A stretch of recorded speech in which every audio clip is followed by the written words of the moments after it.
Hello friends, मैं विकास गुप्ता स्वागत करता हूं हमारे इस यूट्यूब चैनल मैथ मास्टरी में, जिसमें हम सभी लोग बात करने वाले हैं क्लास 10 साइंस, जो कि 2021 में सेकेंड शिफ्ट में आए हुए क्वेश्चन की यहाँ पर ऑब्जेक्टिव क्वेश्चन की हम लोग बात करने वाले हैं। तो आप सभी के सामने एक क्वेश्चन है। ये 41 से प्रश्न स्टार्ट हो रहा है। इसके पहले हम लोग 1 से लेकर 40 तक के हम लोग क्वेश्चन की प्रैक्टिस कर चुके हैं। आप वो वीडियो देखना चाहते हैं तो हमारे चैनल पर उपलब्ध है, आप जाकर देख सकते हैं। तो चलिए यहाँ पर 41 से प्रश्न को स्टार्ट करते हैं कि इलेक्ट्रॉन पर आवेश होता है। तो जो फ्रेंड्स इलेक्ट्रॉन पर आवेश होता है वो होता है -1.6 गुणा 10 के पावर -19 गुना, जो कि विकल्प नंबर सी में दिख रहा है। तो यही हमारा सही उत्तर हो जाएगा। यहीं अगर प्रोटॉन पर आवेश पूछता है तो ये माइनस की जगह पर प्लस होता है।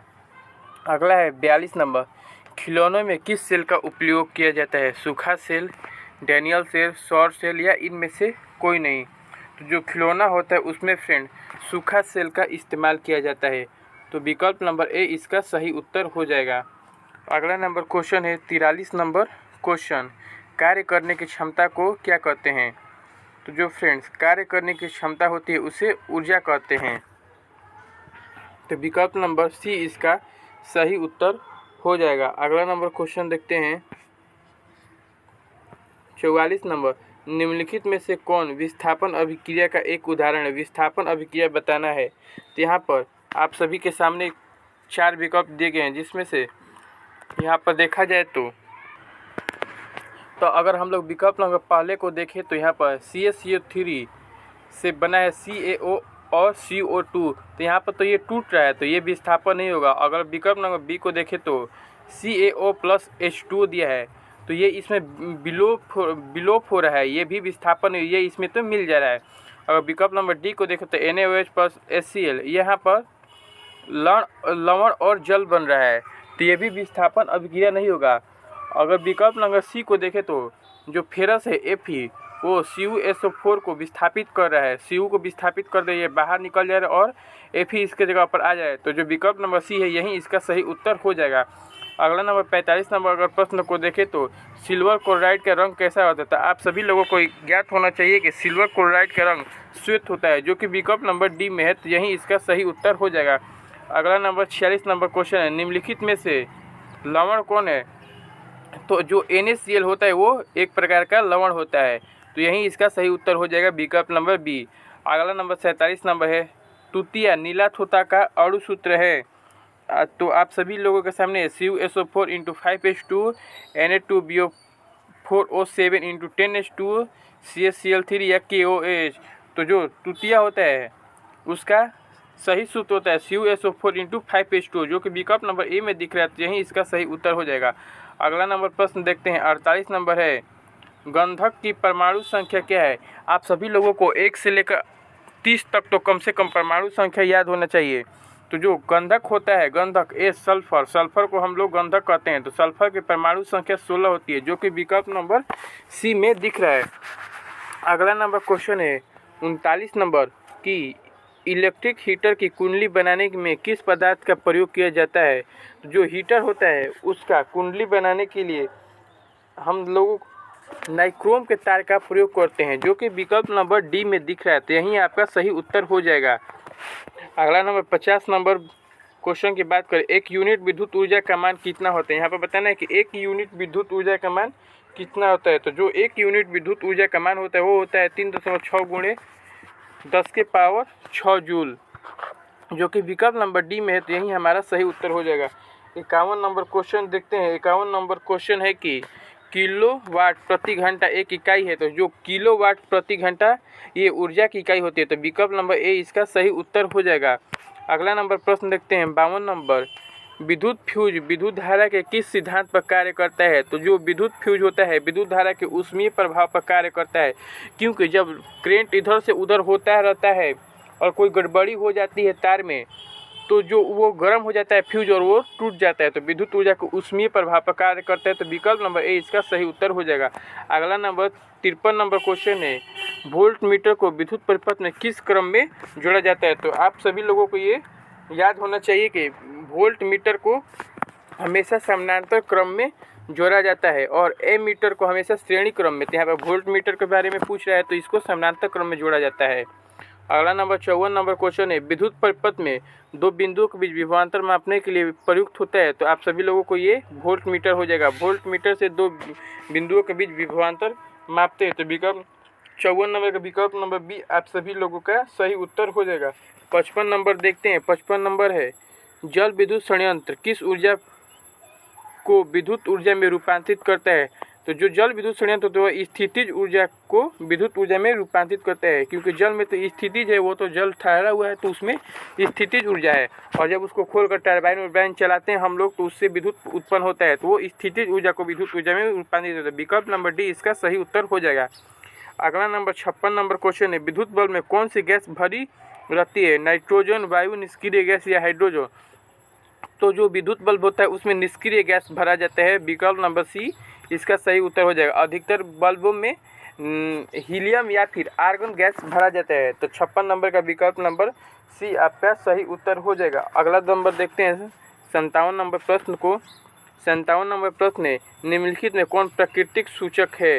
हल्दी, मेथिल ऑरेंज, फेनाफ्थलीन या इनमें से कोई नहीं। तो आप सभी लोगों को नाम से ही पता चले कि ये मेथिल ऑरेंज ये भी केमिकल रिएक्शन में पार्टिसिपेट करता है, तो मतलब कि ये भी लैब में बनाया जा सकता है, और फेनाफ्थलीन भी लैब में बनाया जाता है। लेकिन जो हल्दी है ये प्राकृतिक सूचक है। तो विकल्प नंबर ए इसका सही उत्तर हो जाएगा। अगला नंबर 58 नंबर है कि OH अभिक्रियाशील मूलक वाले यौगिक का नाम क्या है। तो जो OH अभिक्रियाशील होते हैं उन यौगिक का नाम बताना है। तो इन्हें एल्कोहल कहते हैं। ये जिस भी ग्रुप में लगते हैं उसे एल्कोहल कहते हैं। तो ये एल्कोहल ग्रुप का है। अगला नंबर 59 नंबर है, कैल्शियम कार्बाइड जल के साथ अभिक्रिया करके देता है एल्केन, एथेन, एथीन या एथाइन। तो जो कैल्शियम कार्बाइड होता है वो जल के साथ अभिक्रिया करके एथाइन देता है, जो कि विकल्प नंबर डी में है। तो यही इसका सही उत्तर हो जाएगा।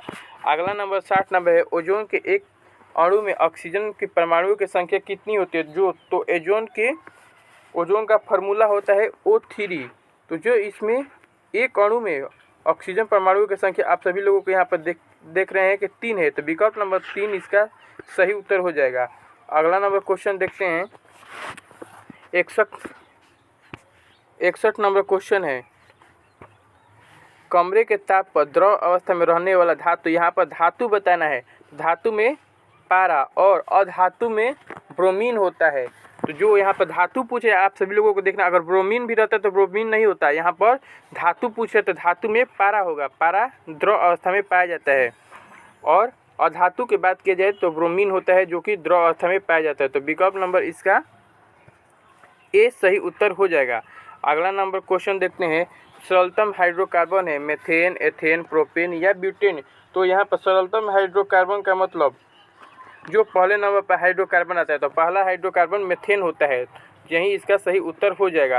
अगला नंबर 63 नंबर क्वेश्चन, निम्नलिखित में कौन क्षारीय ऑक्साइड है। तो यहाँ पर क्षारीय ऑक्साइड बताना है 63 नंबर का। तो 63 नंबर का आप सभी लोग विकल्प देख रहे हैं, SO2 है, NO2 है, P2O5 है और N2O है। तो आप सभी लोगों को ज्ञात होना चाहिए जो धातु होते हैं वो प्रायः क्षारीय होते हैं, और जो अधातु होते हैं वो प्रायः अम्लीय होते हैं। तो क्षारीय बताना है, तो सोडियम जो है वो क्षारीय धातु है। तो विकल्प नंबर डी इसका सही उत्तर हो जाएगा। अगला नंबर 64 नंबर प्रश्न देखते हैं, बेकिंग पाउडर एक मिश्रण है। बेकिंग पाउडर किस चीज़ का मिश्रण होता है। तो जो Na2CO3 एवं CaCO का, या NaHCO3 एवं एसिटिक अम्ल का, या फिर NaCOOH का वोल्टेज एवं N2O का। तो जो बेकिंग सोडा होता है वो NaHCO3 एवं टार्टरिक अम्ल का मिश्रण होता है। तो विकल्प नंबर डी इसका सही उत्तर हो जाएगा। अगला नंबर प्रश्न देखते हैं 65 नंबर प्रश्न है, कौन सी बीमारी श्वसन तंत्र से संबंधित है। अब यहाँ पर बायोलॉजी का क्वेश्चन आ गया है। तो बायोलॉजी में पहला क्वेश्चन देखते हैं कि कौन सी बीमारी श्वसन तंत्र से ग्रसित है। तो जो निमोनिया होता है वही श्वसन तंत्र से ग्रसित होता है, क्योंकि निमोनिया होने पर हाथी कवरने लगता है। छोटे छोटे ये बच्चों में होता है प्रायः। अगला नंबर क्वेश्चन देखते हैं, एंड्रोजन है नर हार्मोन, मादा हार्मोन, पाचक रस या एंजाइम। तो एंड्रोजन जो होता है वो नर हार्मोन होता है। तो इसका विकल्प नंबर ए ही हमारा सही उत्तर हो जाएगा। अगला नंबर क्वेश्चन देखते हैं 67 नंबर, रुधिर चाप नियंत्रित होता है थाइमस द्वारा या थायराइड द्वारा, एड्रिनल द्वारा या वृषण द्वारा। तो जो रुधिर चाप होता है वो एड्रिनल द्वारा नियंत्रित होता है। तो विकल्प नंबर सी इसका सही उत्तर हो जाएगा। अगला नंबर 68 नंबर क्वेश्चन है, एक लिंगी पादप का उदाहरण है। एक लिंगी पादप के यहाँ पर उदाहरण बताना है, पपीता है, सरसों है, उधड़ुल है या मटर है। तो जो एक लिंगी पादप होता है उसका उदाहरण पपीता होता है। तो विकल्प नंबर ए इसका सही उत्तर हो जाएगा। अगला नंबर प्रश्न देखते हैं 59 नंबर, निम्नलिखित में कौन मादा जनन तंत्र का भाग नहीं है? अंडाशय, गर्भाशय, शुक्रवाहिका या विंडमनी। तो जो शुक्रवाहिका होता है वो मादा जनन का नहीं होता, ये नर जनन का भाग होता है। तो 59 का विकल्प नंबर सी सही उत्तर हो जाएगा। 70 नंबर क्वेश्चन देखते हैं, द्विखंडन होता है। तो द्विखंडन इसमें से आप पैरामीशियम, अमीबा या लिस्मेनिया में, तो इन सभी में द्विखंडन होता है। तो विकल्प नंबर डी इसका सही उत्तर हो जाएगा। अगला नंबर 71 नंबर देखते हैं प्रश्न को, जो कि है टेस्टोस्टेरोन स्रावित होता है वृषण से, वृक्क से, अंडाशय से या थायराइड ग्रंथि से। तो जो टेस्टोस्टेरोन होता है वो वृषण से स्रावित होता है। तो विकल्प नंबर ए इसका सही उत्तर हो जाएगा। अगला नंबर 72 नंबर को प्रश्न देखते हैं, मानव मस्तिष्क का औसत भार कितना होता है? तो जो मानव मस्तिष्क का औसत भार होता है वो 1.5 kg का होता है, लगभग 1.4 kg। अगला नंबर प्रश्न देखते हैं 73 नंबर, जो कि है एक घोल नीले लिटमस पत्र को लाल कर देता है। तो घोल का पीएच क्या हो सकता है? तो जो नीला लिटमस पत्र है उसको लाल कर देता है, तो नीले को लाल कर देता है, तो ये हमेशा अम्ल होगा। तो और अम्ल के लिए पीएच मान 7 से कम होता है। तो यहाँ पर 7 से कम एक ही दिख रहा है, विकल्प नंबर ए। तो यही इसका सही उत्तर हो जाएगा। आप सभी को ऐसे भी याद रख सकते हैं, अनिल से, अनिल अगर है मतलब कि जो नीला लिटमस पत्र है उसको ये लाल कर रहे हैं, तो वो अम्ल होगा। तो वो क्या होगा? अम्ल होगा। और दूसरा याद कर सकते हैं छलनी, छलनी से याद कर सकते हैं कि अगर लाल लिटमस पत्र को नीला कर देता है तो वो क्या होगा? वो क्षार होगा। इस दोनों से आप याद कर सकते हैं, अनिल और छलनी से। अगला नंबर देखते हैं प्रश्न को 74 नंबर, बेंजीन का अणु सूत्र क्या है? तो जो बेंजीन का अणु सूत्र होता है वो होता है C6H6। विकल्प नंबर सी इसका सही उत्तर हो जाएगा। अगला नंबर 75 नंबर प्रश्न देखते हैं, एथिल अल्कोहल का IUPAC नाम क्या है? मेथ एथिल पूछ रहा है। तो एथिल मतलब कि 2 नंबर पे। तो जो एथिल अल्कोहल का IUPAC नाम होता है वो होता है फ्रेंड्स एथेनॉल। एथेनॉल को एथिल अल्कोहल कहते हैं। तो विकल्प नंबर बी इसका सही उत्तर हो जाएगा। अगला नंबर प्रश्न है CnH2n निम्नलिखित में किसका सामान्य सूत्र है? तो CnH2n एल्कीन का सामान्य सूत्र होता है, जो कि विकल्प नंबर बी में दिखाया गया है। अगला नंबर प्रश्न देखते हैं 77 नंबर, लोहे का परमाणु संख्या क्या है?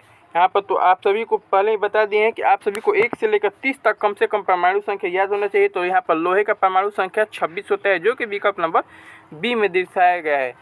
78 नंबर प्रश्न देखते हैं, स्टेनलेस स्टील में लोहा एवं कार्बन के अलावा अन्य तत्व रहते हैं, इनमें बताने कि कौन से तत्व रहते हैं? तो जो स्टेनलेस स्टील होता है उसमें लोहे एवं स्टील के अलावा निकेल एवं क्रोमियम होते हैं, जो कि विकल्प नंबर सी में दर्शाया गया है। तो यही इसका सही उत्तर हो जाएगा।